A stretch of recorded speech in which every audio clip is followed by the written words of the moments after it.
आज या ठिकाणी महात्मा फुले मार्केटच्या आपल्या व्यापाऱ्यांना जे 50-60 वर्षापासून त्या लोकांना शेवटी हातामध्ये बोर्ड घेऊन घ्यायला लागला. पण आम्ही तुमच्याबरोबर आहोत. माझं इथे येण्यापूर्वी कालपासून अनेकांशी बोलणं झालं. ज्यांनी पत्र दिलं आयुक्तांना यांचाच काही ताळमेळ नाही. प्रशासन एक काम करतंय, बंद करायची ऑर्डर देते आणि आमचं सत्ताधारी पक्षातला मित्रपक्ष जो आहे तो पत्र देतोय की थांबा, अजून त्याच्यावर कारवाई करू नका. आणि त्याच्यामुळे आपण त्यांना अल्टिमेटम दिला की हे काहीही करून बंद झालं पाहिजे. रहिवाशांचं पण त्याच्यामध्ये नुकसान आहे आणि त्याच्यामुळे आता आपले ॲडिशनल पण येतील इकडे. त्यांना पण मी सांगितलं की तुम्ही इकडे येऊन सांगायला आम्ही नाही तिकडे आम्ही ते मिटिंग झालं. आता 4 वेळेला महापालिका आयुक्तांनी ऑर्डर दिली आणि एकदा सील झालं त्याच्यानंतर परत उघडलं. हा कुठला हातबट्ट्याचा धंदा आहे? महापालिका चालवत आहे का काय करताय?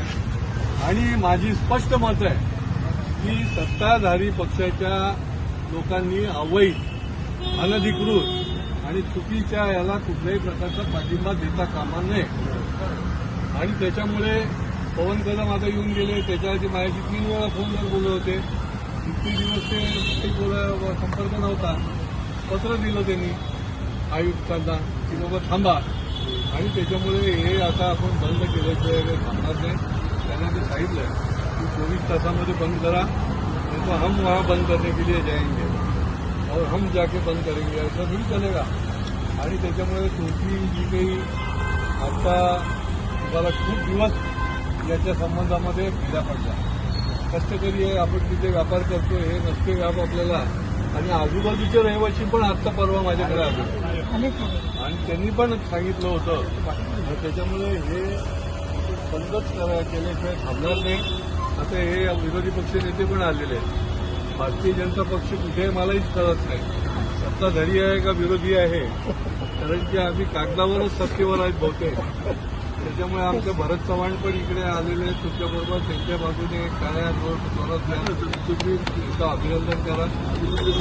मला वेळोवेळी सांगितलं की यांना आपण न्याय दिला पाहिजे आणि या पुढच्या काळामध्ये परत बंद होऊन परत सुरू झाल्या होतं कामा नये. कायम अवैध आहे. अवैध तुम्हाला माहितीमध्ये मिळालेलं आहे. अवैध आहे.